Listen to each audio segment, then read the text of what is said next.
I was in undergrad school. I was working third shift. I had two kids at the time, and I think I had just got married, and it was it was a really tough time. It was good, but it was still tough because I was trying to provide for my family. You got to buy food, you got to buy clothes for the kids. You have to pay your electricity, you got to pay your bills, take care of everything. And so the place that we were renting, it was a 2 bedroom, apartment, and we were paying like $850 a month. And I was working third shift, making probably about $8, $8.50 an hour, and it was a real struggle, trying to do both at the same time. And so we were looking for something, a little bit better. And so we stumbled upon, something that we call affordable housing. We found an apartment. I think it was actually through LINC. We were staying on, I think it was on Granville, and some of the lots that they had over there. And it was a huge, relief, a huge stress off of me and my family. Yeah. I was able to pay, a lower amount in rent that was affordable for us at the time. And I ended up finishing school. And then, once I graduated, I got a really good job. We ended up moving out, and I was talking to, my wife, and I was just like, I want to, we need to own our own home. Mm-hmm. And so I started to think about like, what are our options?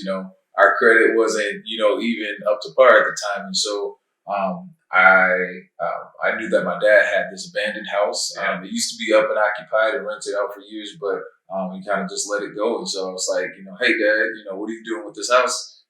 Can we buy it from you? And he said, yeah, you can buy it, but you got to pay me every dollar for it. So it's like, all right. So over the years, we purchased a home from him, and the house was tore. I mean, it was in really bad shape. And that's the house we're currently in, right? The house that we're currently in right now.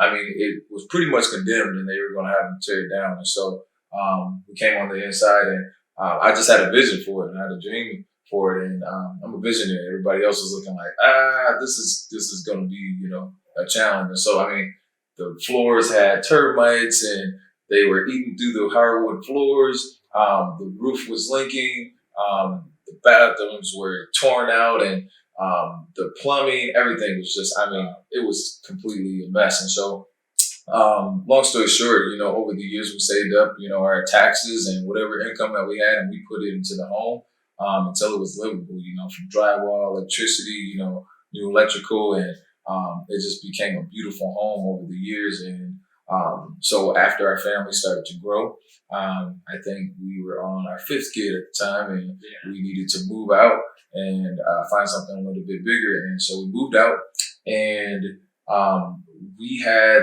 I was going to church or leading worship at the church around the corner, Madison Square, Christian Reformed Church. And one of my mentors reached out to me, and she said, hey, I know that you guys are moving out to a bigger home. What are you guys doing with your old home? And I said, well, I haven't even thought about it. She's like, well, would you like to help a family coming from Rwanda? They're looking for some place to stay.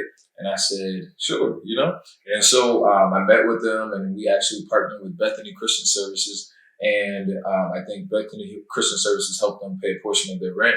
And we set it at a really affordable amount for this family. And it was a huge blessing for them. They were able to, get on their feet until they found something that was more permanent for them. And so it was, it was a really good feeling for me and my family to be able to bless someone else that was in the shoes that we were in, many years ago. And so after they moved out, I think we did it a couple more times. We rented the home out, at an affordable amount. And it was just a good feeling that I was getting from it. And so I said, man, I wish I could do this on a larger scale. Like, I want to do this, consistently and help more people. And so I looked down the street, and again, me being a visionary, I could, just see things. And so I knew that my dad had, a couple vacant lots that he wasn't utilizing. And so again, approached my dad and say, hey, Dad, what are you going to do with these lots down here? And he said, I had a plan for, but my ministry, I'm focused on, my members and stuff like that. He said nothing. So he's like, what you got planned? And so I told him, and he said, yeah, go for it. And he said, but you still gonna pay me for every dollar, for what you're purchasing from me. And I said, okay. And so I began to dream, and I looked up affordable housing, and not really knowing the true definition of what, true affordable housing was. And I began to do my research. I started knocking on doors like, hey, this is the project. I got a couple pieces of land, property, and like, would you help me? Would you partner with me? And I mean, I got several doors closed in my face. It was like door closed, door closed, door closed. And then individuals were like, this is a great project. This is a great idea. We see Hall Street, being this and being that. And they're like, let us purchase it from you. Let us purchase your property and we'll develop it. You're never going to be able to develop this by yourself. And they're pretty much, they were partly true, but I didn't give up. I started doing the research and looking up the different zoning requirements and just starting to gain more knowledge for myself and, what it takes to become a developer in order to develop something like this. And so, I ended up, continued to save my money. I started purchasing adjacent properties that were vacant. A couple of properties that I purchased were duplexes and, rented those out to individuals that were staying here in the community, and then purchased a couple vacant lots. And so then, I was able to kind of, construct this, this landmass that, we are at today, that we're looking to build on, and that's going to be MoTown Square. So I didn't give up. It was, there were many years, I'm talking about years where, I was very discouraged, but I kept riding down the street, and, my kids can testify for me, but I was like, y'all, this is where MoTown Square is going to sit. Like, we're going to build something great here for the community. And I never stopped, I never doubted, I kept believing, even though I felt like giving up. There were years that there was no progress. I mean, nobody would talk. Nobody would say, hey, let me show you this. Let me show you that. So it was a real struggle, and it's still a struggle. I mean, like, for the properties that I own right now, including my house, and I have 5 kids, that I'm raising, to pay property taxes. I'm not a nonprofit, organization. So, I'm getting taxed, every year for, these properties that I have. But, I've been sacrificing, for many years, my own finances, because I believe in this project. And I know that, this is going to be a project that's going to bless many individuals and families. So, yeah, I mean, that's amazing. I mean, years long commitment to see something through. And the house we're currently sitting in, what's going to happen to that house? Is that one of the properties that is involved in the land mass that you're talking about? Yeah. So this house that we're sitting in right now is, yes, it's one of the main properties that's involved in MoTown Square. So, I'm going to be giving my baby up. Like, this house has so much history. I can remember when, one of the tenants, when I was a kid, was actually my auntie.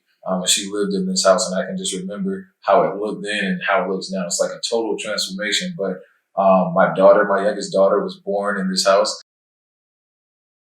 One thing that, and my kids are like, Dad, no, we love this house. We want to stay here and things like that. And so, but one thing I always teach my kids is to always give. Give to those that are in need, and God will be a blessing to you. So that's what we want to do, is just be a blessing to this community, for those that are in need, especially for the target, for the audience. I'm trying to figure out the name. The population that we're looking to serve. So, absolutely. Who is that population? So the population that we're serving for MoTown Square are the seniors, so the elderly, individuals that are 55 and up, that qualify for Medicaid, low income, so we're providing affordable housing. These are affordable housing and affordable service for individuals that need some type of nursing home care, but they're mobile. But, they want to live and, maintain their own homes. They want to cook, for their grandkids when they come over. And they want to be independent, but they just need, extra services to help them, through the rest of their life. And so we're going to be providing quality, affordable living and services for individuals that are 55 and up. That's awesome, man. This is a really important project. Mm-hmm. it's easy to forget about seniors when you get older and you get into your lives, and it's easy to feel isolated, I imagine, at that age too. It's really powerful that you're helping to shape a community and provide services and collaborate with local partners and to keep it in this neighborhood.